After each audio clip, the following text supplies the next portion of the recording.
Welcome everybody to Business Monday. I am Josh Fenton, CEO of GoLocal Prov. I want to welcome everybody in. It has been a busy Monday in Rhode Island. Lots going on, everything from controversies related to the proposed hotel up on the east side of Providence. There's a big hearing this afternoon. I think 7 o'clock. RIPEC's got a big dinner with one of the leading presidential historians speaking tonight.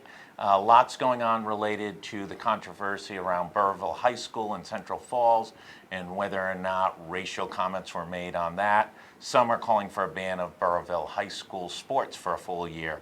But I want to welcome today Jeshua Zapata from Xzito. Welcome to the studio. Thanks for having me. Yeah, it's great. Really excited to have you.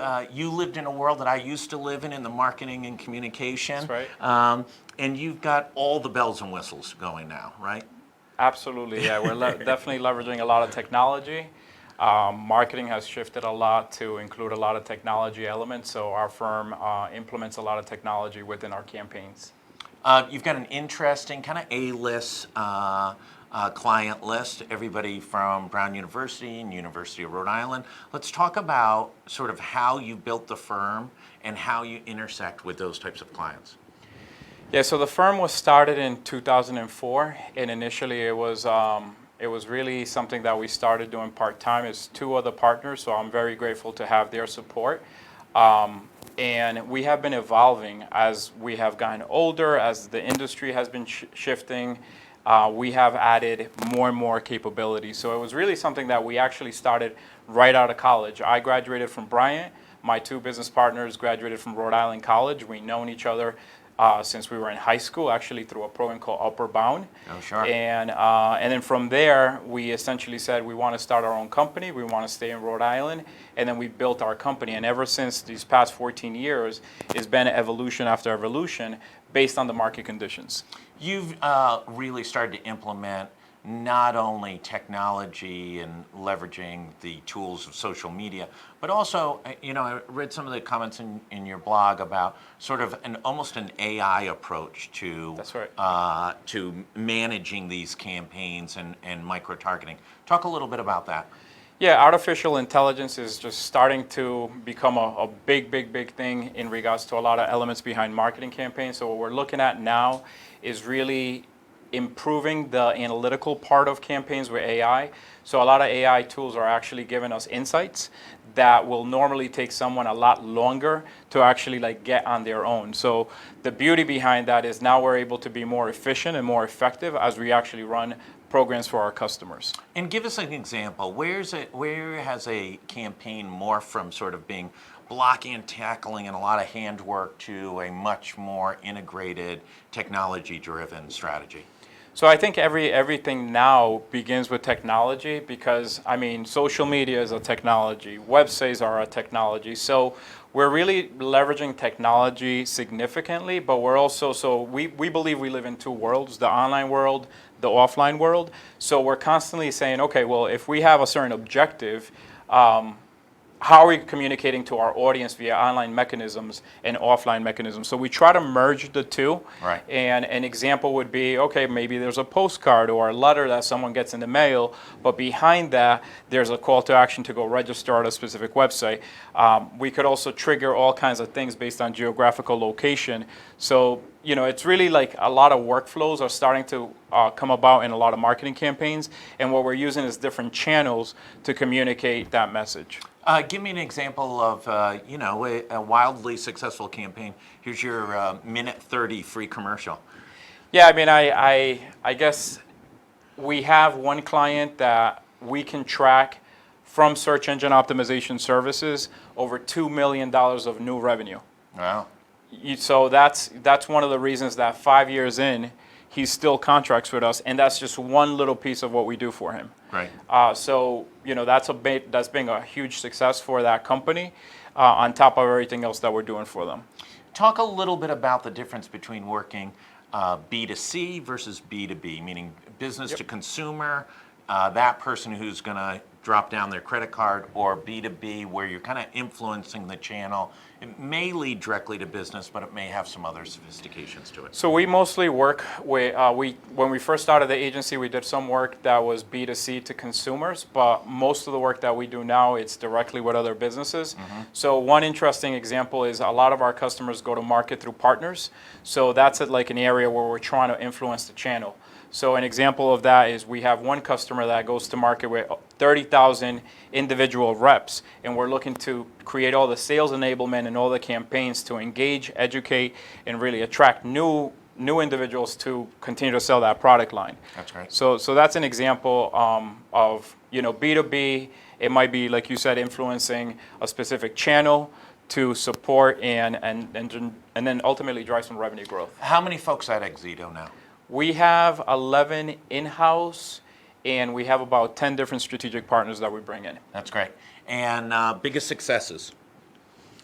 I would say, I mean, there's just, it's hard to, I guess, top of mind would be one success that we just had. We recently partnered with a local manufacturer. So there's a recent success that we just had.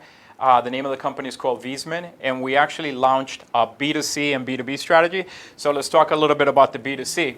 The B2c strategy is they sell boilers, right? They're one of the biggest manufacturers of boilers worldwide and HVAC units. So one of the things that we did is we have a product selector tool. So with technology, we built a product selector tool that you could go through, and you could go through a wizard, and then at the end, it captures you as a lead for Wiesman.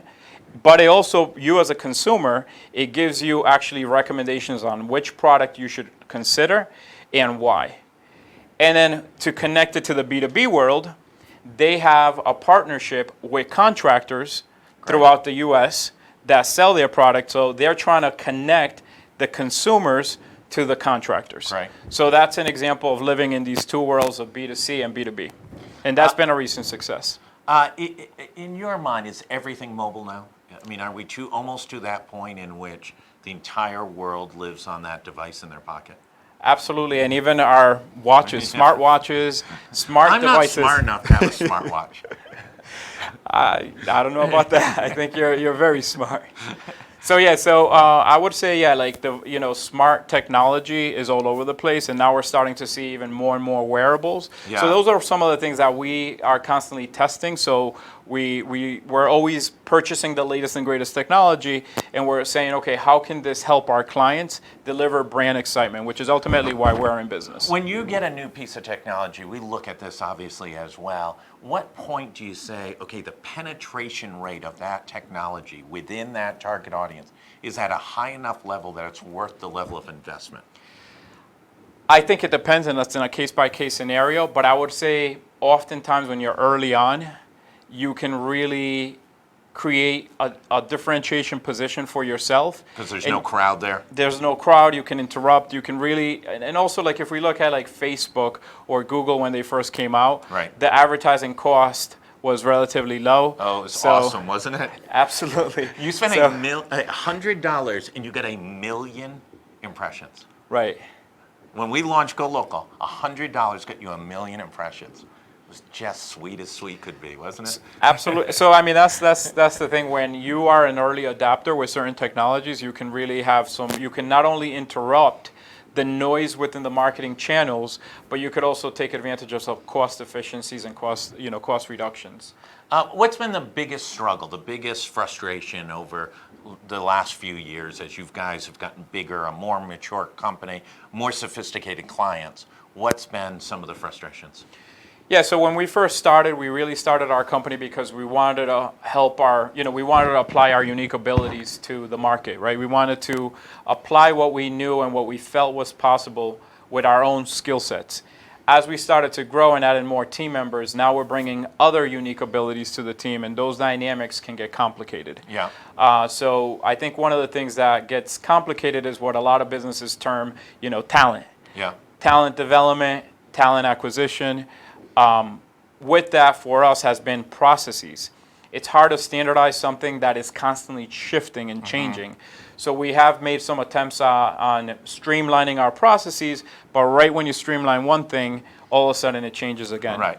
The olden days, Facebook would change algorithms every 6 months, then it was 3 months. Now it's twice a week. Right, yeah, so all these technologies are shifting. They have so many engineers, they have so many investors, they're putting so much money into it, constantly shifting the product, and that has made it significantly more difficult to keep up with things. So one of the things we do as a company is we have a budget for our team members to take training. We also have trainings every single Friday where we do training together, but you also have time to learn on your own. And that's been a big part of our success because we're investing in our staff and we're giving them opportunities to get better, and as a result they're able to do better work for our clients. How is the workforce? We have this discussion with small business folks pretty much every week, and I think probably the number one issue that they say is a complexity to their business is just finding talent. Right. I would say for us it's kind of like a timing issue as well, right? If we were to add a timing issue. So what we typically like to do, we don't want to have a bunch of people on the bench. Right. But we want to have some people on the bench so that when we are able to bring on Welcome newer to clients. agency life, right? Exactly. It's almost impossible to get it until you Right. get to 500 people. Exactly. And then a big client leaves and you lay off 100, right? Isn't that the way the Boston agencies do we it? we haven't had big layoffs. Like we've been we have grown at about 20 to 30% annually, which is a pretty good rate. Yep. Our industry has been growing because of all the changes that have been occurring. But in general, one of the things we do is we keep an eye on our ratios, our financial ratios. By focusing on those ratios, we know when to hire and when not to. Right. What else should folks? Who's the client that should be, once they hear about you, should be calling you? What's the size of that company? What does that organization look like? So, like I said, most of the companies we work with, they're B2b, and typically they have either a very small marketing team in-house or they have no marketing support at all. So we typically become a partner to that marketing team, and essentially in regards to revenue, these companies can be anywhere from 2 million to basically a public company generating billions of dollars. Most of our customers are, typically anywhere from 5 million and up. Great. Last word, what differentiates you from the rest of the space in Rhode Island? I think it depends on, I was saying, Josh might actually ask me that question, and my answer to you is it depends on who you compare us to, Yeah. because each agency is completely different. But I would say in general, one of the things that we do is we take a very data-driven approach, and we have a lot of scorecards and dashboards that we can build, and essentially a lot of the strategies that we're implementing are to influence a specific metric. The other differentiator for us is we have staff in-house, so we're not outsourcing all of the marketing campaign execution. We actually have people in-house that could do programming, that could do graphic design, that can do copywriting, that can do all the things that are needed. And some agencies completely just do the thinking, Right. and they outsource all the execution. And sometimes we have found that that's a big disconnect in regards to getting good outputs. Listen, thank you so much for coming on. Congratulations on the success, the growth, being at the cutting edge of what's going on in marketing today. Really appreciate you Thank you, coming on. Josh. It was a pleasure. We're going to take a break. We're going to be back in about 10, 15 minutes with Cha-ching, the money man, Gary Sass, who's been on, I don't know, CIA assignment, something for the Fed. Who knows where he's been. We'll learn more in about 15 minutes. See you back then. Thank you.